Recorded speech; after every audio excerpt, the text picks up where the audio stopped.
Hello students. So yesterday we discussed the section A of your CBSE sample paper. Section A हमने discuss किया था जिसमें पहले 20 question discuss किए थे. आज हम सेक्शन बी और सेक्शन सी को डिस्कस करेंगे. तो सेक्शन बी हमारा शुरू हो रहा है क्वेश्चन नंबर 21 से. You can see from the screen. Question number 21 क्या कह रहा है? Dilute HCl is added to zinc granules. How will you prove that chemical changes has taken place? Air support your answer with 2 arguments. कि जब हम HCl को dilute HCl को zinc granules में डाल रहे हैं तो क्या केमिकल चेंज हो रहे हैं, और आपको दो बातें बतानी है इसमें क्या क्या चेंजेस हैं. तो आंसर क्या होगा? या तो इवोल्यूशन ऑफ गैस होगा, बबल्स बाहर आएंगे, hydrogen gas will be released, या हम ये कह सकते हैं change in the colour. Zinc जो सिल्वर ग्रे था वो ब्लैक में कन्वर्ट हो जाएगा. और तीसरा चेंज इन टेम्परेचर. तो इनमें से कोई भी दो आंसर आप इसमें कर सकते हैं, और ये आपने लैब में भी करके देखा होगा प्रैक्टिकल्स के अंदर. Second 22 question number, state the post fertilization changes that lead to fruit formation in plants. तो रिप्रोडक्शन में से पोस्ट फर्टिलाइजेशन मतलब आफ्टर द फर्टिलाइजेशन जो है प्लांट के अंदर, जब आपका स्टिग्मा से पोलन ग्रेन अंदर एंटर कर गया और उसने जाके फर्टिलाइजेशन कर दी, उसके बाद क्या क्या हो रहा है वो इस क्वेश्चन के अंदर हमें बताना है. तो जब फर्टिलाइजेशन हो गया, after the fertilization zygote divide several times to form embryo within the ovule. आपने देखा होगा डायग्राम के अंदर, आप देखोगे कि जो ओव्यूल होता है अंदर, जो ओवरी के अंदर से जब एंटर कर जाता है पोलन ट्यूब, तो जाइगोट फॉर्मेशन होती है. जाइगोट फॉर्मेशन वहाँ पे होने के बाद डिवीजन होगा, और डिवीजन जब होगा तो उसके अंदर एम्ब्रियो बनेगा ओव्यूल के अंदर. दूसरा, ovule develop a tough coat and is gradually converted into seed. और जो हमारा ओव्यूल है वो धीरे धीरे बाहर एक कवरिंग डेवलप कर लेगा जो कि बाद में सीड मतलब बीज में परिवर्तित हो जाता है. And the ovary grows rapidly and ripens to form a fruit. And outer part जो है वो ओवरी फ्रूट में कन्वर्ट हो जाता है. इसमें आप ये भी ऐड कर सकते हैं जो पेटल, सेपल्स, स्टेमन, स्टाइल, स्टिग्मा, ये सब धीरे धीरे फिर फॉल ऑफ कर जाएंगे. तो ये चारों पॉइंट्स आप इसमें मेंशन कर सकते हैं. Question number 23, what is the purpose of making urine in human body? Name the organs that store and release the urine. हमारी बॉडी के अंदर यूरिन क्यों बनता है? कौन सा जो है हमारा अंग उसको एकत्रित करता है, और उसको हम बाहर हमारी बॉडी से कैसे बाहर फेंकते हैं? तो सबसे पहली बात तो कि यूरिन फॉर्मेशन जो हम पढ़ते हैं एक्सक्रीटरी सिस्टम के अंदर, हमारी बॉडी में सबसे जो हानिकारक चीज़ें वो नाइट्रोजनस वेस्ट है, उनको बाहर थ्रो आउट करने के लिए यूरिया या यूरिक एसिड के फॉर्म में हम उनको थ्रो आउट करते हैं बॉडी से. और कहाँ से फिल्टर हो रहा है? ब्लड के थ्रू फिल्टर किया जाता है. ऑर्गन इसको जो स्टोर करता है वो यूरिनरी ब्लैडर है, और उसको रिलीज कर रहे हैं हम यूरिथ्रा से. तो ये दो पॉइंट्स इसके अंदर आप लिखोगे. इसी में एक चॉइस मिली हुई है आपको 23 के अंदर, why do arteries have thick and elastic walls where veins have valves. जो आर्टरीज होती हैं उनकी जो वॉल होती है वो थिक होती है, मोटी होती है, और वेन्स जो है उनके अंदर वेल्व्स होते हैं. तो ऐसा क्यों होता है?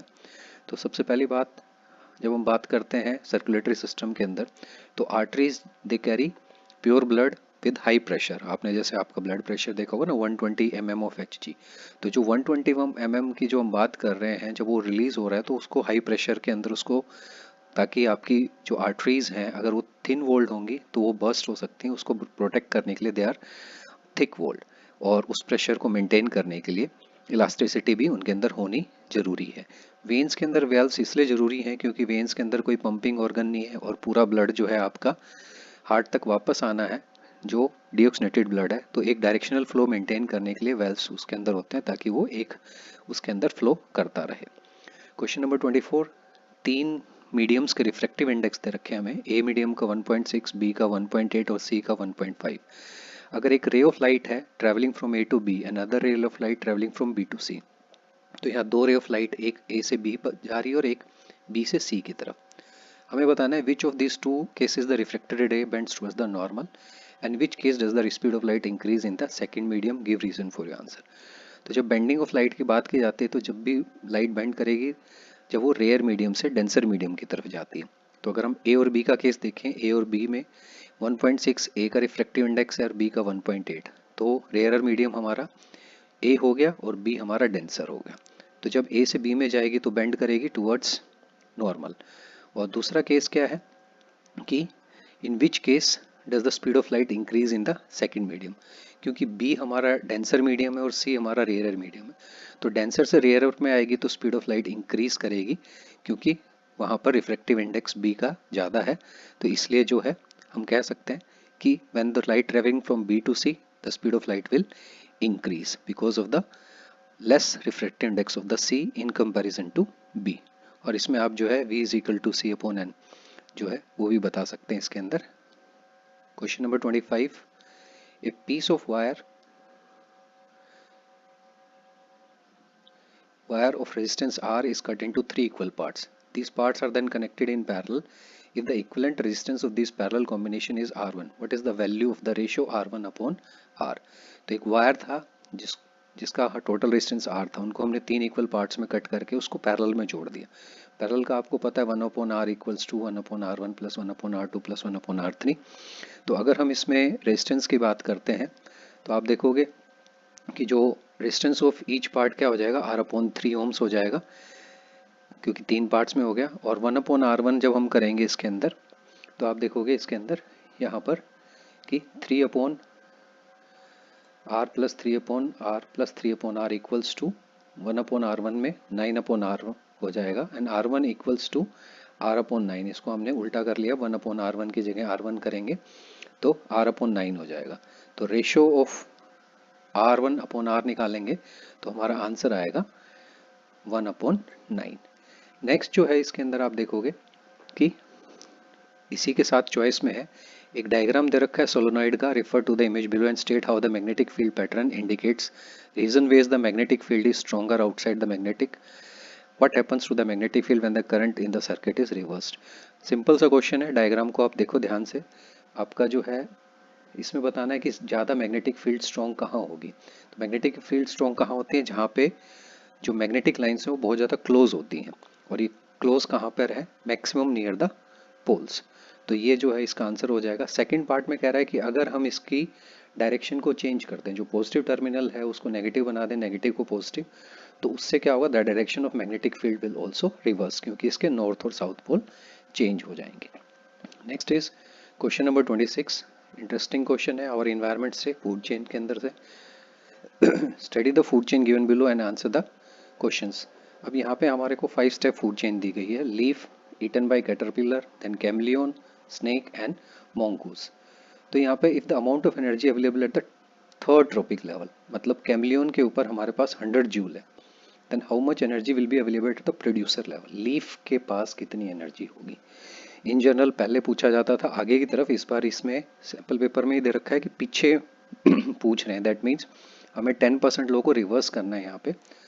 तो अगर 100 जूल है तो 100 जूल का 10% कैमलियन के पास अगर 100 जूल है तो इससे 10% ज़्यादा कह सकते हैं कैटरपिलर के पास होगा। तो 1000 जूल कैटरपिलर के पास और 10,000 joule will be available at the leaf.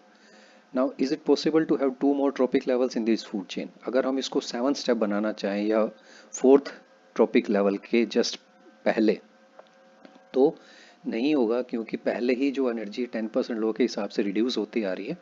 तो इसमें 7 स्टेप फूड चेन बनना बड़ा मुश्किल काम है, क्योंकि मंगूस को ही बहुत कम एनर्जी मिल रही है। अगर इसमें 2 स्टेप और ऐड हो गए तो ये नहीं है, सो इट्स नॉट पॉसिबल। अब हम चलते हैं क्वेश्चन सेक्शन सी की तरफ। एक रिएक्शन दे रखा है, reaction shows one of the process to extract the metal like iron and manganese. तो ये हमारी जो है रिएक्शन काफ़ी इंपॉर्टेंट रिएक्शन भी है, manganese oxide aluminium Mn plus AlO plus heat. अब give reason why the above reaction is known as thermite reaction. इसको हम थर्माइट रिएक्शन क्यों कहते हैं, क्योंकि ये हाईली एक्सोथर्मिक रिएक्शन है और इसके अंदर जो है हमारा मैंगनीज और आयरन जो ऑब्टेन्ड होते हैं दोनों के दोनों लिक्विड स्टेट में। तो दोनों में से एक रीजन आप दे सकते हैं इसके अंदर। सेकंड है identify the substance oxidize and reduce in the above reaction. कौन सा सब्सटेंस ऑक्सीडाइज हो रहा है और कौन सा रिड्यूस।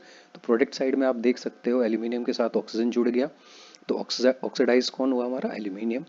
और मैंगनीज के साथ में ऑक्सीजन था और यहाँ हट गया तो रिड्यूस हुआ हमारा मैंगनीज। तो आप इजीली लिख सकते हैं, लेकिन आपको लिखना है रिएक्टेंट साइड की तरफ से।